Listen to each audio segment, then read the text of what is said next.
तो स्टूडेंट, आज हम कक्षा 10 के तुलसीदास द्वारा रचित धनुष भंग का अध्ययन करेंगे। उदित उदयगिरि मंच पर रघुवर बाल पतंग, बिकसे संत सरोज सब हर्षे लोचन भृंग। इसमें तुलसीदास जी श्री रामचंद्र जी का वर्णन करते हुए कहते हैं कि जब उदयाचल पर्वत रूपी मंच पर श्री रामचंद्र रूपी बाल सूर्य उदित होता है तो संत रूपी सरोज कमल खिल जाते हैं और नेत्र रूपी भौरे हर्षित हो जाते हैं।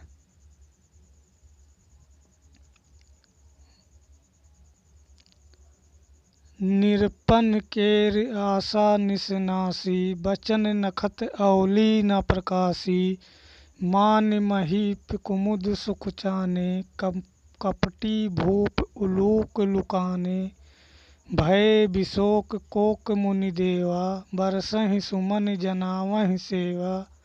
गुरुपद बंद सहित अनुरागा, राम मुनिन सन आयुष मांगा। सहजय चले सकल जग स्वामी, मत्त मंजु बर कुंजर गामी। चलत राम सब पुर नर नारी, पुलक पूर तन भय सुखारी। बंद पितर सुर सुकृत संहारे, जो कछ पुण्य प्रभाव हमारे। तौ शिव धनु मृणाल किनाई, तोरहु राम गणेश गोसाई। इसमें तुलसीदास जी कहते हैं कि जब श्री रामचंद्र जी मंच पर पहुँचते हैं तो वहाँ पर उपस्थित अन्य राजाओं निरपन के आशा निशना से राजाओं की आशा रूपी रात्रि नष्ट हो जाती है और नक्षत्र रूपी वचन में प्रकाश नहीं रह जाता है। मान महीप कुमुद सुख चाने, और अहंकारी राजा के कुमुद संकुचित हो जाते हैं, कपटी राजा उल्लू की तरह छिप जाते हैं। भय विशोक कोक मुनि देवा, और चकवे रूपी देवता विशोक रहित हो गए। बरसहि सुमन जनावह सेवा, और सभी देवतागण फूलों की वर्षा करके अपनी सेवा को जताने लगे। गुरुपद बंद सहित अनुरागा, राम मुनिन सन आयुष मांगा। अब श्री रामचंद्र जी अपने गुरु के चरणों की प्रेम सहित वंदना करके राम मुनिन सन आयुष मांगा और मुनियों से आज्ञा मांगे। सहजय चले सकल जग स्वामी, मत्त मंजु बर कुंजर गामी। और आज्ञा मांग करके इस प्रकार से वो चलते हैं सहज होकर संपूर्ण जग के स्वामी कि मत्त मंजु बर कुंजर गामी, मदमस्त श्रेष्ठ हाथी के समान चलते हैं।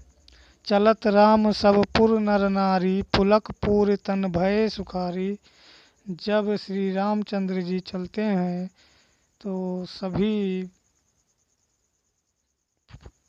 पुर के नर नारी जो होते हैं उनके पूरा शरीर पुलकित हो जाता है और खुश हो जाते हैं। बंद पितर सुर सुकृत सभारे, जो कछ पुण्य प्रभाव हमारे। तौ शिव धनु मृणाल किनाई, तोरहु राम गणेश गोसाई। खुश हो जाते हैं और बंद पितर सुर सुकृत सभारे, और अपने पितरों की वंदना करने लगते हैं और देवताओं को अपने अच्छे कार्यों से देवताओं की मनाने लगते हैं, वंदना करने लगते हैं। कहते हैं कि जो कुछ पुण्य प्रभाव हमारे, जो कुछ हमने पुण्य कार्य किया है, यदि उसका प्रभाव है तो शिवधनु मृणाल की नाई, तो यह शिव का धनुष कमल के डंडी के समान हो जाए। और तोरहु राम गणेश गोसाई, और श्री रामचंद्र जी, हे गणेश गोसाई श्री रामचंद्र जी उस धनुष को तोड़ दें। अगले दोहे में तुलसीदास जी सीता जी के माता के बारे में वर्णन करते हुए कहते हैं राम प्रेम समेत लख सखिन समीप बुलाए, सीता मातु स्नेह वस वचन कहें बिलखाए। कहते हैं कि राम को प्रेम समेत देख करके अपनी सखियों को अपने समीप बुलाती हैं, और सीता जी के स्नेह के बस में वो अपने वचनों को व्याकुल होकर कहती हैं अपनी सखियों से। तो क्या कहती हैं?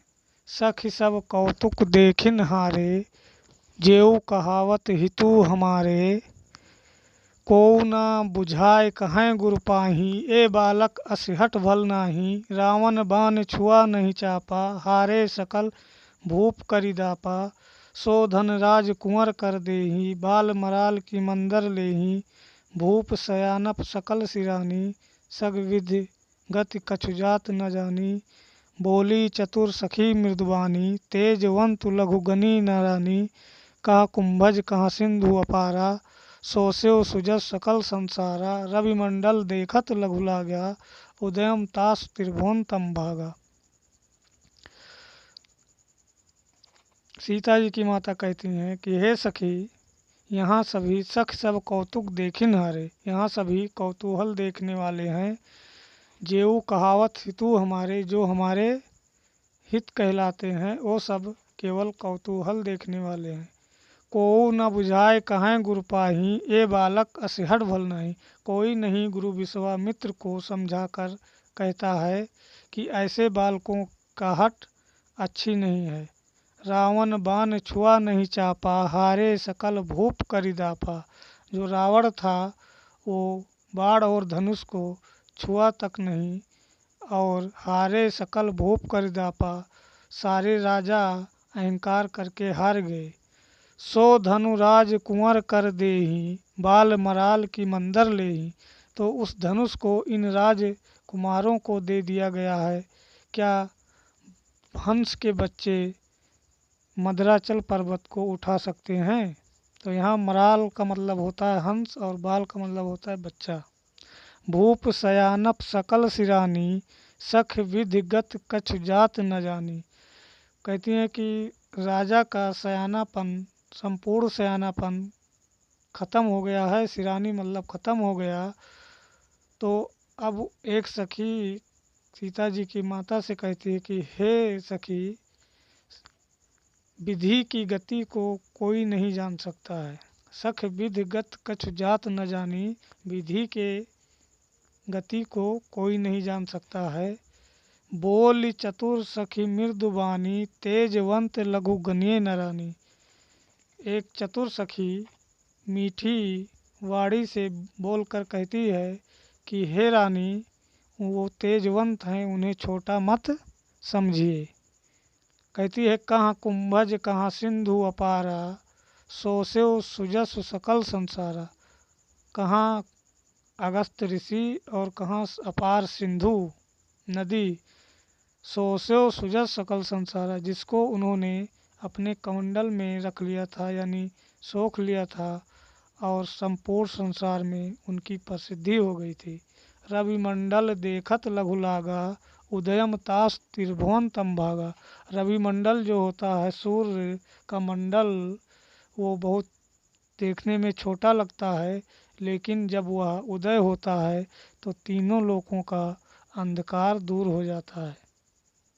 तीनों लोकों का अंधकार दूर हो जाता है। इसलिए श्री रामचंद्र जी को छोटा मत समझिए, वो बहुत ही